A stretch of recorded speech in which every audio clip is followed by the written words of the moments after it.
النهارده هنتكلم مع بعض عن منطقة جغرافية جدا من أشهر مناطق قارة أوروبا، وهي منطقة البلقان. منطقة البلقان بتقع بالتحديد في جنوب أوروبا، وعلى الرغم من وقوعها في قارة أوروبا إلا أنها تعتبر من أفقر مناطق أوروبا، متشعبة جدا من الناحية الثقافية وكمان الناحية العرقية. منطقة البلقان حصلت فيها حروب أهلية دموية كتير جدا، على سبيل المثال حرب البوسنة والهرسك اللي امتدت من سنة 1992 لسنة 1995. منطقة البلقان موجودة على مساحة تعادل 550 ألف كيلومتر مربع. حدود منطقة البلقان: من الغرب البحر الأدرياتي، من الجنوب البحر المتوسط والبحر الأيوني، أما من الشرق بحر إيجا ومضيق البوسفور والدردنيل. أما بالنسبة لحدود البلقان في الشمال فبتنتهي عند منطقة وادي الدانوب. منطقة البلقان بتتكون من سلسلة جبلية طويلة خدت اسمها من اسم المنطقة، وهي جبال البلقان. ارتفاع الجبال هنا بيتراوح من 1000 ل 3000 متر فوق مستوى سطح البحر. تعتبر أعلى قمة من قمم جبال البلقان موجودة في دولة بلغاريا، ويقال إن أصل كلمة البلقان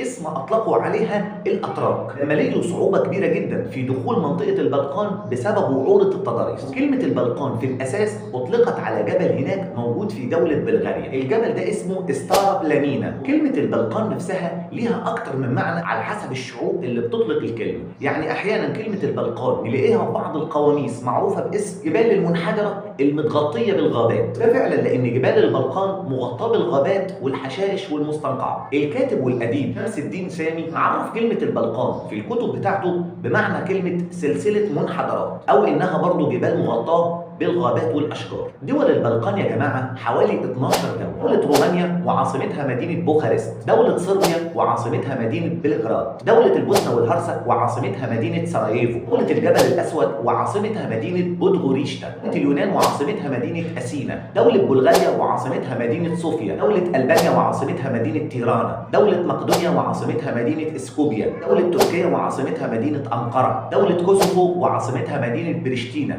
دولة كرواتيا وعاصمتها مدينة زغرب، وأخيرا دولة سلوفينيا وعاصمتها مدينة ليوبليانا. في النهاية أتمنى بجد إن الفيديو يكون قدم لك أي وجه استفادة. لو أنت عاوز تشوفنا تاني على الفيسبوك اعمل لنا متابعة، لو على اليوتيوب اشترك في القناة. سلام عليكم.